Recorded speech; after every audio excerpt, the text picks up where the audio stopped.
o seguinte, a vontade de fazer uma brincadeira com o Ítalo, mas vou guardar aqui para mim. Minha questão é, gostaria que você falasse sobre línguas estranhas. Eu entendo o que é espanhol, alemão, árabe, chinês, enfim.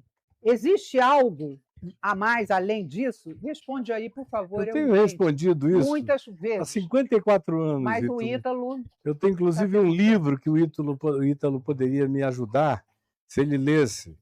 O Espírito Santo Deus que vive em nós. Tem tudo nesse livro, é um livro denso. Com tudo que vocês perguntam sobre o Espírito Santo tem lá. Mas se você não quiser comprar o livro, basta entrar aí no meu blog, caiofabio.com.br. E eu acho que o Matheus pode mostrar ali para a gente. Está aí, caiofabio.com.br. Tem uma lupa. Cadê a lupinha? Teteus, onde é que a gente faz as perguntas? Aí se escrever Espírito Santo, línguas estranhas, você clicando aí, você vai ver a quantidade de cartas que eu respondi do ano 2000 para frente sobre esse tema. Tem para todo lado a explicação do que é a xenolalia ou xenoglacia, tanto quanto o que é a algaravia estática, a glossolalia, a diferença entre essa língua intraduzível, que tem a ver apenas com um orgasmo psíquico ou com uma agonia psíquica indizível, como é o caso de Paulo recomendar em 1 Coríntios 12, 14, que aquele que fala em línguas fale em casa, sozinho, com a porta fechada e não em ambientes públicos, porque a língua teria sido dada apenas para ser uma vazão psíquica de edificação pessoal do indivíduo, vazando alegrias indizíveis e dores incompartilháveis ou qualquer outro sentimento incompreensível. Isso na glossolalia, ou na língua estranha não traduzível. Por outro lado, a xenolalia é aquela língua que outros povos falam e entendem. No Novo Testamento, os dois fenômenos estão presentes. Em Atos 2, todos os povos que estavam de 17 nações os ouviam falar em suas próprias línguas maternas, e eles mal sabiam falar aramaico galileu, de tão ruins de vernáculo que aqueles apóstolos eram, e incultos. E foi isso que os deixou os circunstantes em admiração. Mas quando Paulo alude em 1 Coríntios 12, 14, ao falar em mistérios, na presença de Deus, na quietude do quarto, na vida pessoal mais íntima, ele está falando daquilo que não era traduzível, que era apenas uma expressão eu chamo isso, há 53 anos, um ano depois da minha conversão, eu apelidei isso de orgasmos da alma, ou de expressões do inexprimível em códigos do que a alma tem para confessar, seja em dor, em perplexidade ou em alegria, diante de Deus, transcendendo os códigos linguísticos que estão profundamente ataviados e vinculados a formulações racionais. Exato. Às vezes a alma quer abandonar a razão e só transbordar a emoção, o sentimento, a sensação. Isso eu faço no meu quarto. Exatamente. Agora, quando eu tenho o dom de falar em muitas línguas, eu posso, de repente, isso não é um fenômeno só cristão, isso é um fenômeno, prestem atenção, é fenômeno espalhado também pelo mundo. Tem muita gente falando em línguas que nunca aprendeu. Outro dia mesmo, eu e Adriano estávamos vendo a história de uma mulher que foi pegar, acho que o cachorrinho dela, e bateu a cabeça na mesa, com muita força, e se levantou da mesa falando em 12 línguas que não tinha aprendido. Eu vou agora bater com a minha. Bata com a tua, né? Eu já ia tentar aqui, porque olha que espetáculo, bater com a cabeça e falar 12 línguas. Não tenta isso sem espontaneidade, porque você vai ficar com um caroço, um galo monstruoso na cabeça. Agora, ontem ou anteontem, eu vi a mesma coisa acontecer.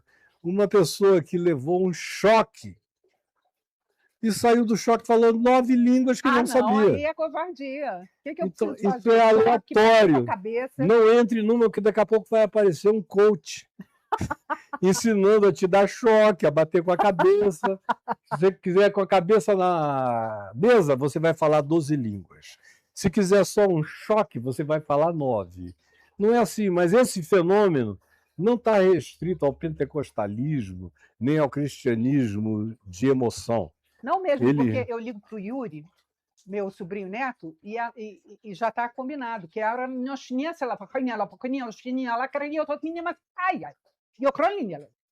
quer dizer, isso aí é fácil. Línguas que são relacionadas ao Espírito Santo é uma outra coisa. Ela tem o dom de falar em qualquer língua que ela queira, só que os indivíduos das línguas que ela fala não entendem nada que ela diz. Nada, porque eu não bati. Mas quer ver como ela fala russo aí? Não, fala. Russo eu não falo. Você acabou de falar com o Yuri. Não, não, assim não dá. Tem que ser... As minhas línguas são espontâneas. Não, ela engana legal, ela engana turco. Ela fala assim, igualzinho um turco. Eu falava com as criancinhas israelenses. Ela chega na Grécia, ela fala igualzinho a um grego. Ninguém entende nada. Mas a gente se diverte adoidado. Mas a fonética é perfeita. Em Israel, ela fala hebraico. Ninguém entende coisa alguma. Mas diz, meu Deus, que fonética hebraica. Pena que a gente não entende coisa alguma do que ela fala. Então, esse fenômeno está espalhado pela terra. Aonde menos tem é nas igrejas pentecostais. Porque na igreja pentecostal de hoje em dia, de 100 anos atrás, 80, 70 anos atrás, ainda tinha muita coisa genuína. Por exemplo, eu era muito amigo do pastor Alcibiades Pereira Vasconcelos, que foi um dos indivíduos mais cultos, um dos luminares raros da Igreja Assembleia de Deus no Brasil. Um homem que falava muitas línguas, que fazia exegese no grego, no hebraico, preocupado em entender bem a Bíblia, meu companheiro de oração. Ele, bem mais velho do que eu, a gente orava toda terça-feira de manhã cedinho, às vezes terça e quinta. E ele uma vez me contou que lá na Assembleia de Deus de Manaus, que hoje está um caos, mas que no tempo dele era um lugar extraordinário, foi onde eu recebi o toque que me remeteu para a minha conversão. Foi lá, sem querer, passando, me levaram, me puseram num balcone, numa galeria, e eu ouvi uma pergunta que me deixou pensando, e foi dali que começou o processo da minha conversão.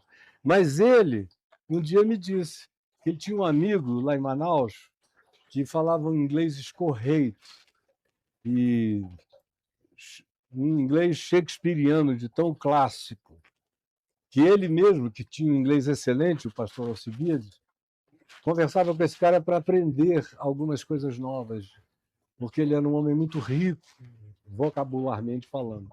Mas nunca tinha ido a nenhum culto lá na Assembleia de Deus. E o pastor Alcibiades um dia disse, escuta, fulano, nós somos amigos, a gente conversa, toma café, conversa sobre tanta coisa, e eu nunca tive a coragem de convidar você para vir à minha igreja para não ficar uma coisa que quebrasse assim, a espontaneidade da nossa amizade. Mas dessa vez eu estou te convidando, você não quer vir um dia? Aí o cara foi.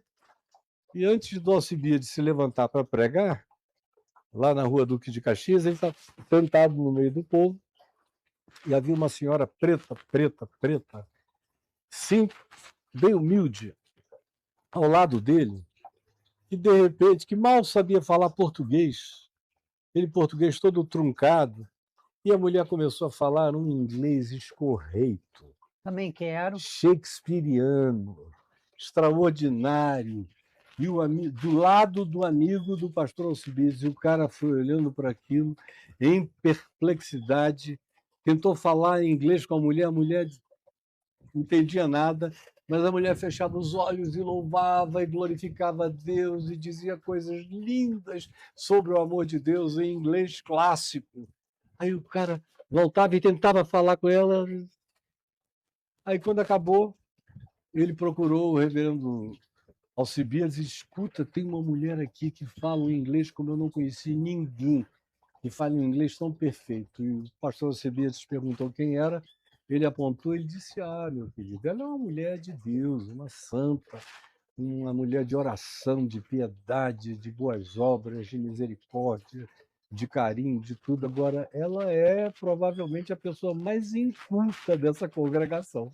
Você teve uma experiência também quando você estava batizando em Israel, que você botou a fila estava gigante, É, e você botou a mão na cabeça de uma pessoa e começou a orar mais demoradamente, o que você não fazia porque a fila estava grande. é. E quando você terminou, se não me engano, a senhora disse que você estava falando na língua dela, e eu não lembro mais qual era a Era língua. um grupo grande que eu tinha levado, de umas quase 300 pessoas, e aí a gente estava no Rio Jordão, e eles foram entrando no rio, e eu molhava a cabecinha deles com água e orava. Alguns queriam ser batizados, outros não, queriam só uma oração. E estava um dia frio, era meio inverno, e não acabava. Eu sabia que 200 e tantas pessoas ia demorar. Mas aí foi passando 1 hora, 2 horas, 2 horas e meia, e eu de olho fechado, totalmente arrebatado. Foi esse Realmente, tempo todo? o Isso eu não tempo lembrava. todo eu entrei no mundo paralelo. Nossa. De repente chegou uma pessoa, botou a mão, eu só toquei. A primeira pessoa me tocava, eu botava a mão na cabeça, com o olho fechado. E eu senti que uma cor tomou conta da minha mente, uma outra cor. Todo mundo que vinha do meu grupo vinha com a mesma cor. Era tipo um azul, uma coisa assim. De repente, quando eu botei a mão na cabeça dessa pessoa, eu senti que mudou algo. E eu nem notei que eu comecei a orar numa outra língua, que ela ouviu completamente na língua dela. E eu não tinha a menor ideia. Aí começaram a vir outros. Aí veio um grupo de russos, e eu de olho fechado, sem ver nada do que estava acontecendo. Propositalmente, eu não queria fazer parte da cenografia, eu queria continuar dentro de mim, sendo levado por aquele fluxo.